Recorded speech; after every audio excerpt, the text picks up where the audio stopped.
శ్రీ గురుభ్యో నమ. నమస్కారం. అందరు కూడా మీ యొక్క ఇష్టదైవాన్ని ప్రార్థన చేసుకోండి, మీ తల్లిదండ్రులకి ప్రార్థన చేసుకోండి. నూతన సంవత్సరాన్ని ప్రారంభిస్తున్నాం ఎన్నో ఆశలతో, ఎన్నో కోరికలతో. ఎప్పుడెప్పుడురా వస్తుంది తెలుగు ఉగాది శుభాకాంక్షలు అందరికీ చెప్తామా? ఈ ఉగాది సంవత్సరం నాకు ఎలా ఉండబోతుంది, నా జీవితం ఎలా ఉండబోతుంది, ప్రపంచం ఎలా ఉండబోతుంది, ఆర్థికం ఎలా ఉండబోతుంది, వ్యవసాయం ఎలా ఉండబోతుంది, జీవితాలు ఎలా ఉండబోతున్నాయి, విద్యలు ఎలా ఉండబోతున్నాయి, వర్షాలు ఎలా ఉండబోతున్నాయి, రాజకీయం ఎలా ఉండబోతున్నాయి అని ప్రతి ఒక్కరికి ఒక క్వశ్చన్ మార్క్స్ ఎప్పుడు ఉగాది కోసం ఎదురు చూస్తున్నటువంటి మా ప్రేక్షక మిత్రులందరికీ కూడా పేరు పేరున శుభాకాంక్షలు. ఇప్పటి వరకు మా యొక్క ఛానల్ని ఆరాధిస్తూ, ప్రోత్సాహం చేస్తూ, సబ్స్క్రైబ్ చేస్తూ, ఈ ఛానల్లోని విశేషాలు అందరికీ మీ మిత్రులకి అందరికీ తెలుపుతూ ఉన్నటువంటి మీ యొక్క గొప్ప మనసుకి ధన్యవాదాలు.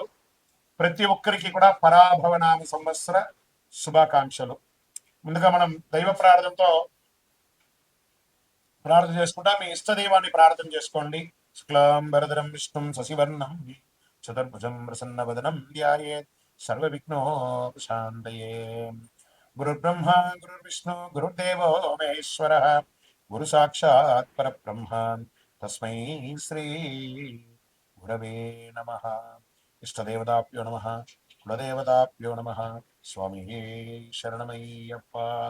ఈ యొక్క పంచాంగ శ్రవణం చేయడం వల్ల ఏ విధమైనటువంటి పుణ్య ఫలితాలు వస్తుందో శ్లోక రూపంలో తెచ్చుకుంటాం.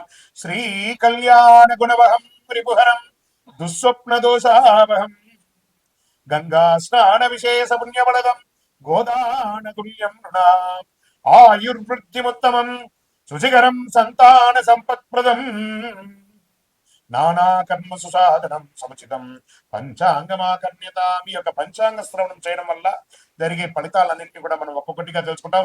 ఉగాది అనగానే మన గుర్తుకొచ్చేది పంచాంగ శ్రవణం.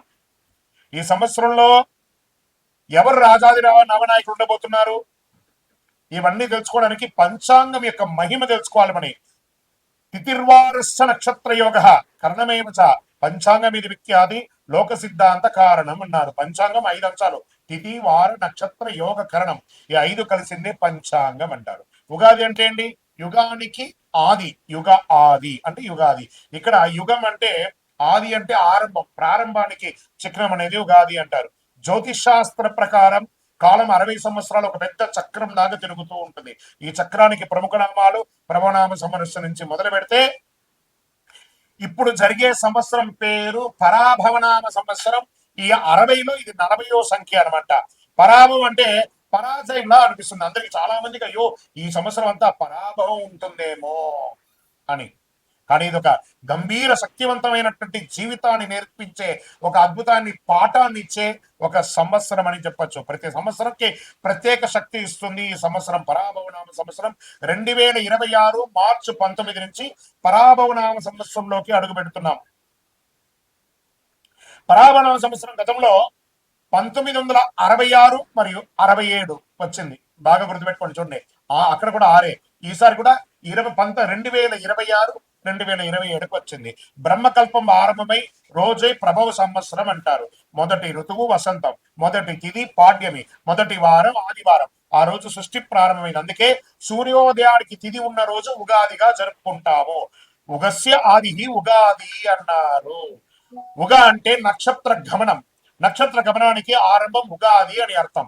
దీన్ని బ్రహ్మదేవుడికి పగలు అంటే ఇది ఎన్ని చెప్పచ్చు? 4 3 2 1 2 3 4 5 6 7 సున్నాలు కలిపిన అంటే సుమారుగా ఎన్నో కోట్ల సంవత్సరాలుగా ఉండి రాత్రి కూడా అంతే. ఓవరాల్ గా సృష్టికి ఒక రోజు అంటే 8 6 4 0 0 0 0 0 0 సంవత్సరాలు. ఇలా 360 రోజులు పూర్తయితే బ్రహ్మకు ఏడాది గడిచినట్టు. ఇలా బ్రహ్మకు 100 ఏళ్ల ఆయుష్ అని చెప్పారంటే ఊహించుకోండి. ఇప్పటి వరకు 6 బ్రహ్మలు సృష్టికర్తను పూర్తి చేశారు. ప్రస్తుతం 7వ బ్రహ్మ ద్వితీయ పదార్థంలో ఉన్నాడు. అంటే ఆయన వయసు 51 సంవత్సరాలట. చూసుకోండి, యొక్క కలియుగం ఇంకెన్నేళ్ళు ఉండబోతుందో. ప్రస్తుతం మనం యొక్క వైవస్వత మన్వత్తరం కలియుగంలో ఉన్నాం. శ్రీ మహావిష్ణువు మత్స్యావతారంలో సోమకాసురుడు అనేక రాక్షసుని సంహరించిన, వేదాలు రక్షించి బ్రహ్మకు అప్పగించిన రోజు ఉగాది అంటారు. శ్రీరామచంద్రుడు, విక్రమాదిత్యుడు, శాలివాహనుడు పట్టాభిషేకులయ్యారట ఈ ఉగాది రోజే. వరాహమిత్రుడు జాతికి పంచాంగాన్ని అంకితం ఇచ్చినటువంటి రోజు కూడా ఇదే రోజు అంటారు. తెలుగు సంవత్సరాలు 2026లో రాబోతున్న సంవత్సరం పేరు పరాభవనామ సంవత్సరం. మళ్ళీ మళ్ళీ ఈ పరాభవనామ సంవత్సరం గురించి చెప్తున్నాం. ఈ యొక్క 26-27 పరాభవ సంవత్సరంలో అర్థం యొక్క పర ప్లస్ భవ. పర అంటే వెలుతురు, బాహ్య శక్తులు. భవ అంటే వ్యవధి, ఉనికిని చూపేది. పరాభవ పరబాహ్య ఆశ్రయానికి అహంకారం కూలిపోవడం అర్థమే కానీ పరాభవం అంటే ఓటమి కాదు. బాగా గుర్తుపెట్టుకోండి. మనలో ఉన్న అహంకారం, కామక్రోధ లోభ శీర్షాడంబాల దుర్గుణాలన్నింటినీ దురిపేయడం అనమాట.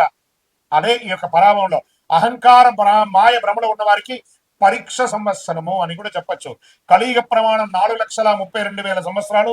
శ్వేత వరాహ కల్పమందులు 7 అయినటువంటి వైవస్వతంతుడు 28 మహామండలి కలియుగ ప్రథమ పాదంలో 5,127 అనమాట. ఇది ప్రభవాది సంవత్సరాల 45 సంవత్సరం చాంద్రమానం స్వస్తి ప్రాభవనం సంవత్సరంగా చెప్పబడింది. ఇది ఎలా ప్రారంభమవుతుందో కూడా చెప్తా చూడండి.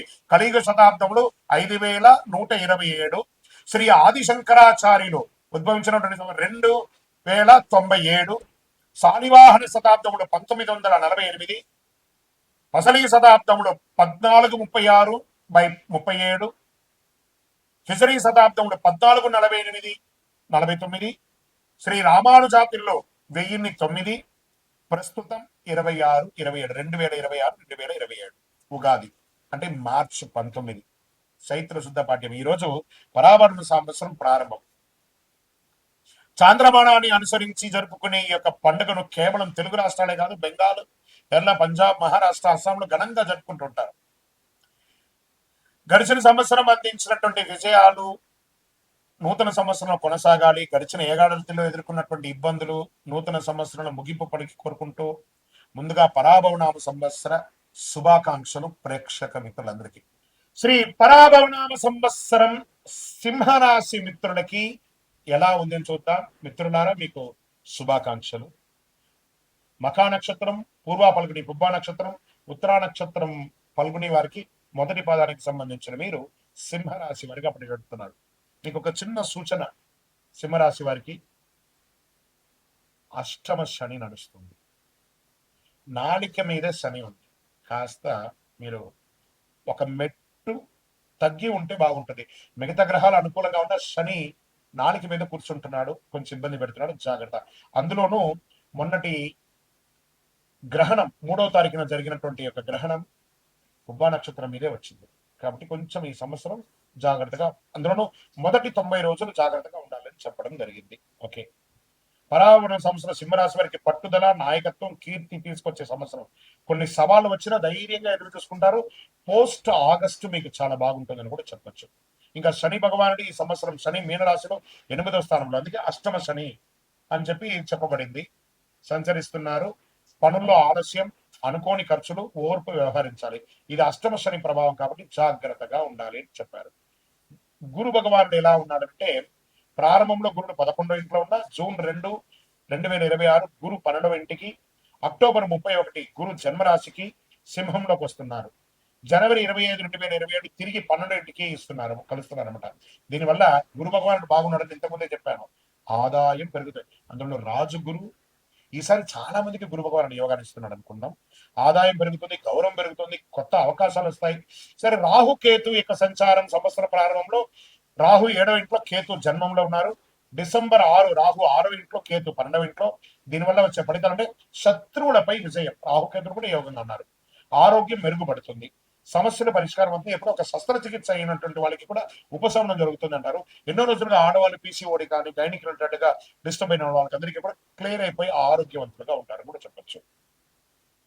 ఇంకా ఈ సంవత్సరం ఆర్థికంగా ఎలా ఉంటుంది అని అంటే సంవత్సర ప్రారంభంలో మంచి ఆదాయం, మధ్యలో ఖర్చు వస్తుంది, చివరికి చాలా స్థిరత్వం ఉండి వ్యాపారంలోను లేదా ఈ అన్ని రకాల వర్గంలోనూ ఆర్థికంగా లోటు లేకుండా ఉంటుంది. ఎందుకంటే శుభ కార్యక్రమాలకి ఖర్చు పెట్టే అవకాశాలు ఈ సంవత్సరం చాలా చాలా ఎక్కువ ఉంది. అది వివాహానికి ఉండొచ్చు, గృహప్రవేశానికి ఉండొచ్చు, సంతాన విషయంలో ఉండొచ్చు, అవకాశాలు బాగా ఉన్నాయి. వ్యాపారం కూడా అద్భుతంగా జరుగుతుంది. ఒక్కొక్కసారి పానిక్ అవుతారు, పానిక్ అవ్వకండి, ఈ సంవత్సరం బాగా ఉంది. ఈ సంవత్సరంలో ఉద్యోగంలో బాధ్యతలు పెరుగుతాయి, పదోన్నతి వచ్చే అవకాశాలు ఉన్నాయి, నాయకత్వం వచ్చే అవకాశాలు బాగా ఉన్నాయి. మంచి అప్రిషియేషన్స్ మీకు మంచి మంచి ఇది వస్తుంది. ఇది స్త్రీ పురుషులు ఎవరైతే కూడా స్త్రీలు ఎవరైతే ఉద్యోగస్తులుగా ఉన్నారో వాళ్ళకంతా ప్రమోషన్స్ వస్తాయి. టీమ్ మేనేజ్మెంట్ చేసే అవకాశాలు ఉన్నాయి. ప్రైవేట్ గాను లేదా గవర్నమెంట్ గాను చాలా అవకాశాలు బాగా ఉన్నాయి. ఇక ప్రైవేట్ ఉద్యోగస్తులకి ఎన్నో రోజులుగా ఉద్యోగం కోసం ఎదురు చూస్తున్నటువంటి వారికి ఇది ఒక మంచి సమయం. వివాహం కాని వారికి వివాహ యోగం మధ్య కాలంలో ఉంటుంది, వెంటనే రాకపోయినా మధ్యలో ఉంటుంది. దాంపత్య జీవితంలో పరస్పర అవగాహన చాలా అవసరం. కాస్త ఒడిదుడుకులు వచ్చే అవకాశాలు ఉన్నాయి. సింహరాశి మిత్రులారా, మీరు మీ వారితో కానీ మీరు మీ శ్రీమతితో కానీ కాస్త సంయమనంతో పాటించండి. మీకు మాత్రమే తెలుసు అనుకునేది సింహరాశి మిత్రులు, కానీ ఒకటి చెప్తున్నాను, మీకు కూడా తెలుసు అనుకుంటే ఇంకా చాలా బాగుంటుందేమో అనే ఒక సూచన. దీనివల్ల మీ కుటుంబం బాగుంటుంది, మీ ప్రేమ వ్యవహారం బాగుంటుంది, ప్రేమికుల మధ్య ఆ విడిపోయినటువంటి వ్యవహారాన్ని కూడా బాగుంటుందని కూడా చెప్పచ్చు. ఇంకా ఆరోగ్యం పట్ల నరాల బలహీనత, వెన్న నొప్పి, విశ్రాంతి అవసరం కాబట్టి ఒక డాక్టర్ని చూపించుకోండి. గైనిక్ రిలేటెడ్ గా ఆడవాళ్ళకి కూడా చెక్ చేసుకోండి. ఇంకా వ్యవసాయదారులకు ఇది ఒక అద్భుతమైనటువంటి సమయం అని కూడా చెప్పచ్చు. ఇక్కడ సర్వీస్ సెక్టార్ లో ఉన్న వారికి డాక్టర్స్, ఇంజనీర్స్ అని కూడా చెప్పచ్చు. డిపార్ట్మెంట్స్, పోలీస్ డిపార్ట్మెంట్స్ కానీ డిఫెన్స్ కానీ ఇలాంటి వాళ్ళు, బ్యాంకింగ్ సెక్టార్ వాళ్ళకి ఇది ఒక మంచి సమయం అని కూడా చెప్పవచ్చు. ఇది బాగా ఉంటుంది. ఇంకా ఈ కామర్స్ లో ఉన్న వాళ్ళకి ఇది ఒక మంచి సమయం. ఈ సమయంలోనే ఎక్కువ తిరుగుతూ ఉంటారు కాబట్టి వాహనం నడిపేటప్పుడు జాగ్రత్తగా ఉండాలి.